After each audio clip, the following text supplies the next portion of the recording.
ഏകദേശം മോന്റെ പേര് സ്ഥലമൊക്കെ പറയും. എൻ്റെ പേര് ജോസഫ്. ഇവിടെ കൊച്ചുമോൻ എന്നാണ് അറിയപ്പെടുന്നത്. വീട് കോട്ടയത്ത് തന്നെയാണ്. അധ്യാപകനായിട്ട് ജോലി ചെയ്യുന്നു. ഏകദേശം 6 വർഷം മുമ്പ് അച്ഛൻ നമ്മുടെ പള്ളിയിൽ ഇതുപോലെ ഒരു തിരുനാളിന് ധ്യാനിപ്പിക്കുന്ന സമയത്ത് അന്ന് ചെറിയൊരു ആക്സിഡന്റിൽ എൻ്റെ കാലിന്റെ മുട്ടിന് മുകളിലോട്ട് മുട്ടിയിരട്ടയുടെ അവിടെ കൊണ്ട് ബൈക്കിൽ നിന്ന് ഇറങ്ങിയതാണ്. ഓഫീസിലോട്ട് പോകുന്ന വഴിയിൽ വണ്ടി നിർത്തി വലത്തേക്ക് ഇറങ്ങിയത് മുട്ടിന്റെ മുകൾ കൊണ്ട് കാല് വട്ടം തിരിഞ്ഞുപോയി. കാലിന്റെ ലിഗമെന്റിന് ചെറിയൊരു മുറിവുണ്ടായിരുന്നു. അതിന്റെ അടിസ്ഥാനത്തിൽ ഡോക്ടർ പറഞ്ഞു 1.5 മാസത്തേക്ക് കാല് നിലത്ത് കുത്തരുത്, നീരുണ്ടാവും എന്നൊക്കെ പറഞ്ഞു. അപ്പോൾ എൻ്റെ ഓർമ്മയിൽ ഞാൻ ഈ ഇടവപ്പള്ളിയിലെ തിരുനാൾ ഇതുവരെ മുടങ്ങിയിട്ടില്ല.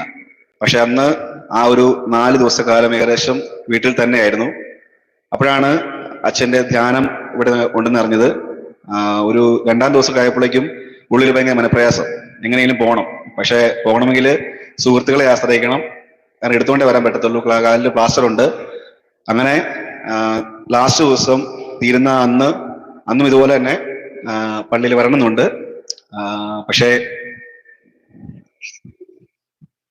പറ്റിയില്ല. അന്ന് എല്ലാം ധ്യാനം കഴിഞ്ഞ് ഏകദേശം ഒരു 9 മണിയായപ്പോഴേക്കും എൻ്റെ സുഹൃത്ത് വിളിച്ചു പറഞ്ഞു, ചേട്ടായി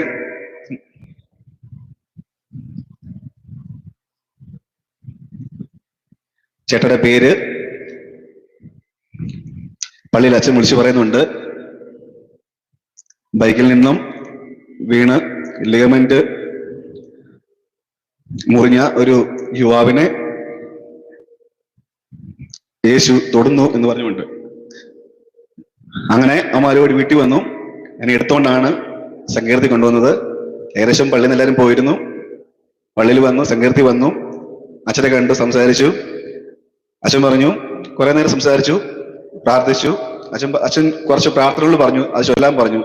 ഉച്ചത്തിൽ ചൊല്ലുന്ന വഴി തന്നെ അച്ഛൻ പറഞ്ഞു പ്ലാസ്റ്റർ അഴിക്കാൻ പറഞ്ഞു. ഞാൻ പ്ലാസ്റ്റർ ഓരോന്നായിട്ട് അഴിച്ചു. അതുവരെ കാലിന് നീരായിരുന്നു. കാലിന് മുട്ട് മടക്കാൻ പറ്റാത്ത അവസ്ഥയിലായിരുന്നു. കാരണം ഡോക്ടർ പറഞ്ഞത്, ഡോക്ടർ കാലിന്റെ പത്തിയിൽ പിടിച്ച് കാല് വളയ്ക്കുമ്പം അന്ന് എനിക്ക് ആ കാലിൽ തൊടുമ്പത്തിന് വേദനയായിരുന്നു. അങ്ങനെ ഇവിടെ വന്നു, പ്രാർത്ഥിച്ചു.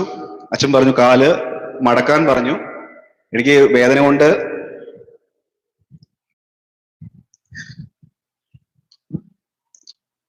എൻ്റെ കരച്ചില് കാരണം ബേസിലച്ഛനും ലെന്നച്ഛനും സങ്കീർത്തോടെ ഇറങ്ങിപ്പോയി.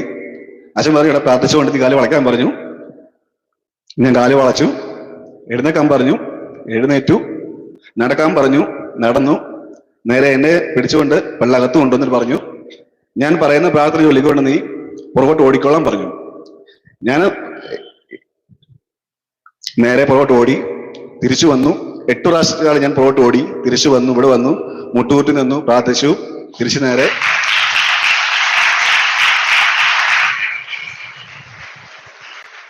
അതിനുശേഷം പിറ്റേ ദിവസം ഹോസ്പിറ്റലിൽ ചെന്നു.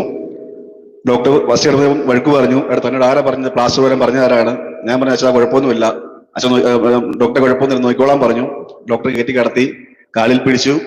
1 പ്രാവശ്യം തിരിച്ചു, 2 പ്രാവശ്യം തിരിച്ചു, 3 പ്രാവശ്യം തിരിച്ചു, 4 പ്രാവശ്യം തിരിച്ചിട്ട് പറഞ്ഞു അവിടെ കുഴപ്പമൊന്നുമില്ല, താൻ പൊക്കോ, നിങ്ങൾ റെസ്റ്റ് ചെയ്യണം, കാലിന്റെ മുറിവുണ്ടാവും, അത് ഉണങ്ങാൻ സമയമെടുക്കും. ഞാൻ 6 ദിവസവും ഞാൻ നമ്മുടെ ഇടവപ്പള്ളിയിലെ തിരുനാളിൽ വന്നിരുന്നു.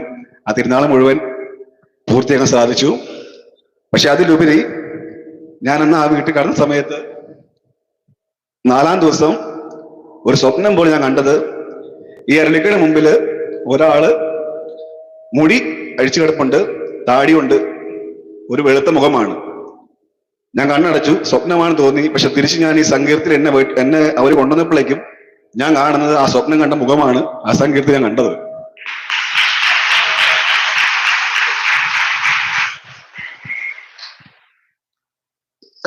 Praise the Lord.